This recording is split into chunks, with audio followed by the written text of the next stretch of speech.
No vídeo anterior, nós não conseguimos dar todas as respostas aos praças bolsonaristas. Por isso, voltamos a este tema no dia de hoje. Antes de mais nada, pedir para você curtir o nosso canal, se inscrever no nosso canal. Não custa nada, não tem nenhuma outra implicação e não demora nenhum segundo. Basta clicar sobre o sinal de positivo e sobre a palavra inscrever-se enquanto está assistindo ao vídeo. E isso dá toda a força para esse trabalho que nós temos começado. Voltando ao tema, não é verdade que nós fomos para a esquerda e abandonamos os praças num determinado momento da luta da PRASC aqui no estado de Santa Catarina. Ao contrário, né, de 2001 até 2013, os praças não se importavam, né, não se preocupavam, não lhes incomodava o fato de ter um representante político de esquerda e de ter na diretoria da PRASC vários dirigentes de esquerda. Isso começou a incomodar os praças num determinado momento, principalmente a partir de 2013, e nós avaliamos que isso aconteceu pelo doutrinamento ideológico, pelo doutrinamento bolsonarista, feito inclusive através dos vídeos do charlatão Olavo de Carvalho, que estabeleceu que o que tinha no Brasil e nas instituições do Brasil e prevalecendo na política brasileira era uma política comunista que ia destruir o nosso país, ia destruir a nossa sociedade. Então, os praças que antes não se importavam com as posições de esquerda, que conviviam normalmente com ela, a maioria dos praças, evidente que nunca foi de esquerda, mas achavam natural, trabalhavam natural o fato de terem lideranças e na entidade representativa da sua categoria ter dirigentes que se caracterizavam e se representavam com conteúdo, com debate à esquerda. Isso que não fazia diferença até 2013 passou a fazer toda a diferença a partir deste momento. Claro, um pouco antes, um pouco depois, mas o fato é que 2014 ou a partir dali se tornou impossível manter essa relação de representar os praças e defender ao mesmo tempo políticas de interesse geral da classe trabalhadora e do povo oprimido no nosso país. Isso começou a incomodar os praças, que passaram a defender outra posição política e se engajar politicamente numa posição de extrema-direita.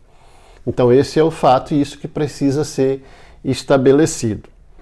Desde então, né, sempre argumentam que nós que estamos criticando agora o governo Bolsonaro é porque perdemos as tetas, perdemos as regalias, perdemos os espaços que tínhamos anteriormente, que estamos defendendo corruptos e que estamos indignados agora com o governo é porque perdemos tetas. Isso também não é verdade, como já falei antes, a forma que vivemos, né, vivemos do nosso salário de policial aposentado, e nunca ocupamos cargo com interesse de engrandecimento pessoal e muito menos de enriquecimento pessoal. Lutamos sempre com um objetivo, com interesse coletivo. Mas se querem falar em teta, nós vamos falar em teta. O político brasileiro que melhor expressa essa marca de estar sempre agarrado num penduricalho, estar sempre agarrado numa forma de levar vantagem pessoal, é o próprio Jair Bolsonaro. E isso não é um exagero. Você pode ficar assustado pensando que estamos fazendo isso por razões ideológicas. Evidentemente que temos posições ideológicas muito diferentes das posições ideológicas do Jair Bolsonaro. Mas temos razões objetivas e elementos objetivos para trazer para o debate. Por exemplo, em 30 anos de vida pública, Jair Bolsonaro não foi oposição nenhum dia. Ele trocou de partido diversas vezes, mas todo partido no qual ele esteve, quando lá ele esteve, estava participando do governo da vez, né? Isso vale, repito, para todos os 30 anos de vida pública do Jair Bolsonaro. Do Collor, passando pelo Itamar, pelo Fernando Henrique Cardoso, pelo Lula e pela Dilma. Inclusive no governo da Dilma e do Lula, o Bolsonaro estava em partido que tinha ministérios. Tinha ministérios e, portanto, né, tinha ali uns recursos que inclusive eram usados na campanha de Bolsonaro e também tem elementos que comprovam isso, né? Ele era financiado pelo partido que participava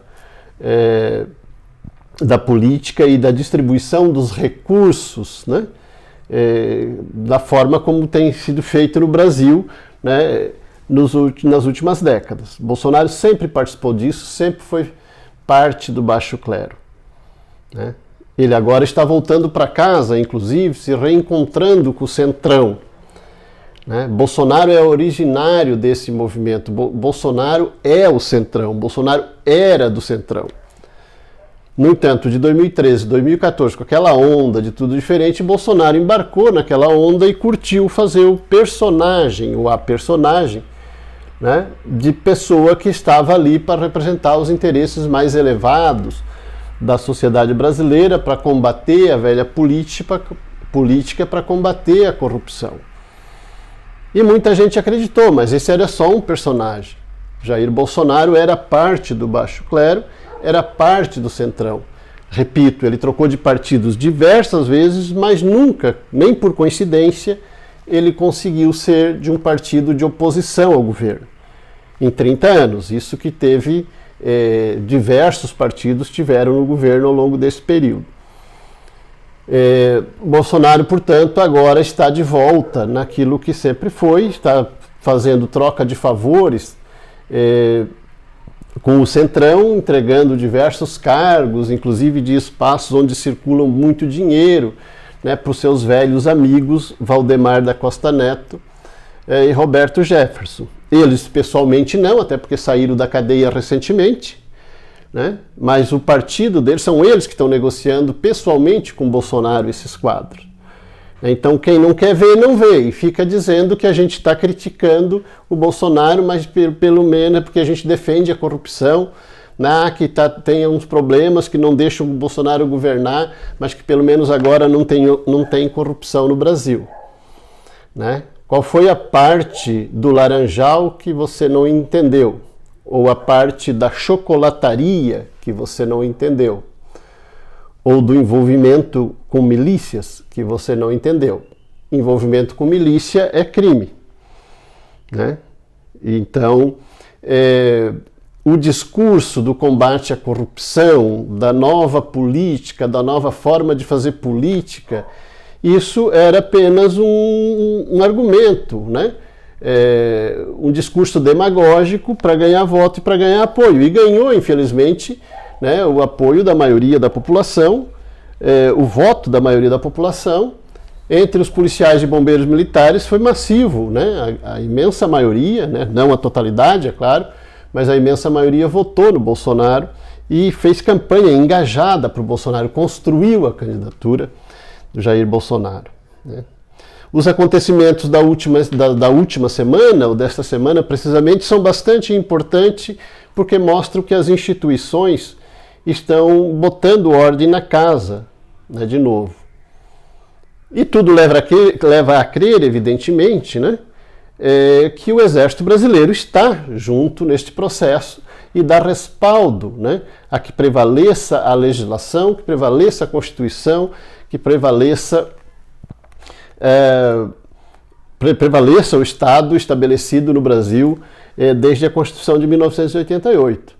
A prisão da Sarah Winter, né, e você que diz que o socialismo e o nazismo são a mesma coisa, a Sarah Winter, que odeia a esquerda e que está defendendo o Bolsonaro agora, que foi presa, o Winter dela, ela copiou de uma espiã nazista. Ela esteve fazendo treinamento paramilitar na Ucrânia. Os 300 do Brasil é uma tentativa de imitar o que foi feito na Ucrânia, que instituiu um governo nazifascista, né, na Ucrânia.